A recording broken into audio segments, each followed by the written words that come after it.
Ona tilimiz milliy ma'naviyatimizning bitmas tuganmas bulog'idir. Shunday ekan, unga munosib hurmat va ehtirom ko'rsatish barchamizning nafaqat vazifamiz, balki muqaddas insoniy burchimizdir.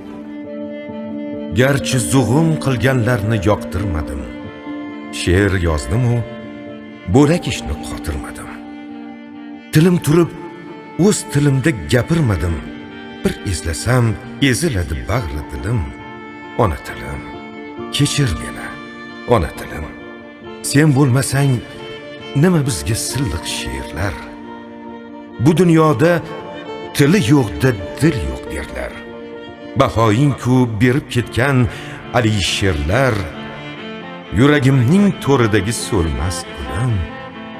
Ona tilim, kechir meni, ona tilim.